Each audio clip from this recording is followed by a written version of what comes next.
My name is Hazlitt Krogh, and I'm here at the amazing Dzogchen Retreat Center, USA, with my professor of Buddhism, Dzogchen Khenpo Chogyur Rinpoche, who's here in the studio audience, along with all the other retreatants in this 3-month retreat that I'm participating in.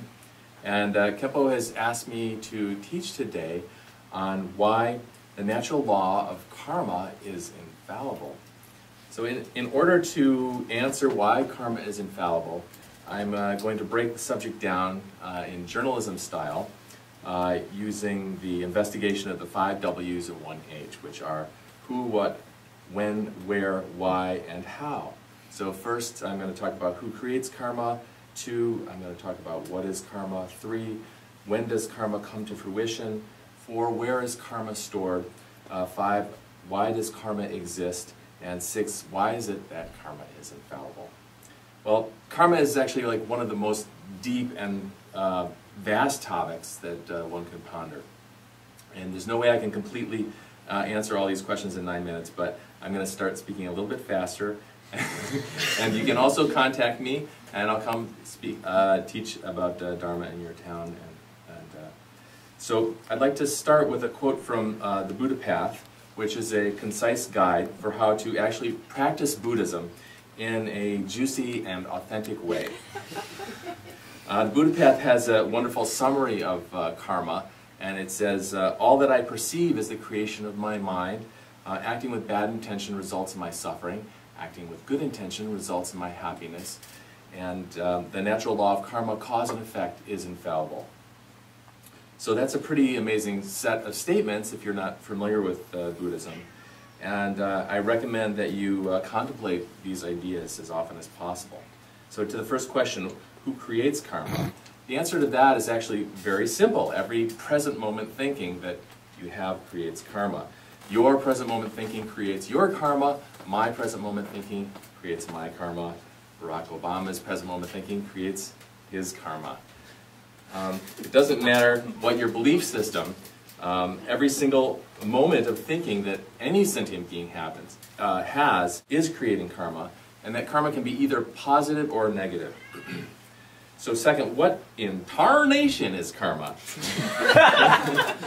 Well, defining karma is actually one of the simplest things about it. If you understand the concept of education, then you really already have the general idea of what karma is. In fact, you can even use education, the term education, as a synonym for karma.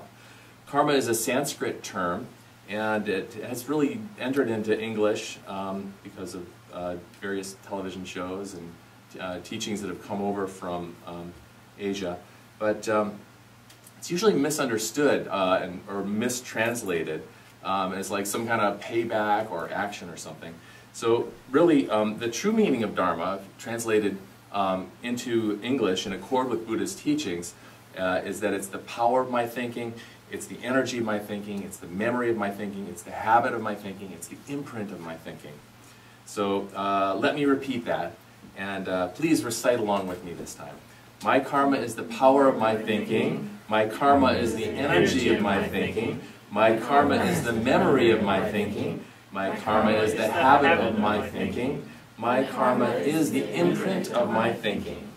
So every single thinking that you have, whether it's positive or negative, creates some kind of karma. And actually, the formula of this is actually very simple to remember, that positive thinking creates positive karma, negative thinking creates negative karma. In other words, positively training my thinking creates my positive education. And negatively training my thinking creates my negative education. So we want to obviously have a positive education. This is not only common sense, but it can be proved by studying criminal behavior. People who commit premeditated crimes have repeatedly thought about behavior that led up to the crimes, and that's why they call it premeditated. Hello? So the negative fantasy of rape or murder or burglary or like planning phase of a robbery or a murder or something like that, that's exactly the process of using your thinking to create negative karma. And eventually, you know, if you meditate on that or plan something like that, it's going to happen. And of course, the same is true if you plan something positive. Eventually, you'll do it. And actually that process of thinking about planning a crime, that negative kind of meditation, can, with the right, enough negative intention, create just as much negative karma, just as much negative imprint on your thinking as the actual process of like killing somebody. So it's very important that you are cautious about what negative fantasies you indulge in and in which video games you play. So inevitably, the result of one's negative actions is suffering.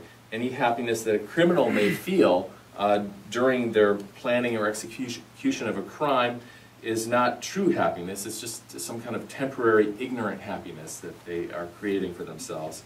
And there's nothing for them to really rejoice in afterwards.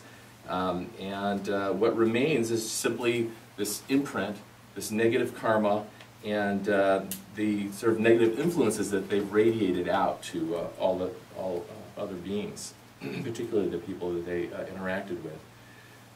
Since naturally all beings want happiness, we all have this naturally occurring ground, this vast awakening Buddha. Only vast awakening, only Buddha is true happiness. So third, when does karma come to fruition? Sticking with the example of the criminal activity, when people commit crimes, they create fresh karma. So fresh karma can ripen in many different ways, either in this life or in future lifetimes. And so being caught and being sent to prison is one example of something ripening in a negative way for that person in this life. But of course, even going to prison can result in some positive things happening, like you can get rehabilitated and go back into society. And so basically, karma is always ripening, both positively and negatively. And it's always simultaneously happening, and it's ceaseless until you become Buddha. So fourth, where is karma stored? Well, karma is not stored in some great big filing cabinet in the sky or like in some other dimension or something. It's stored right in your present moment thinking. My karma is stored in my thinking, your karma is stored in your thinking.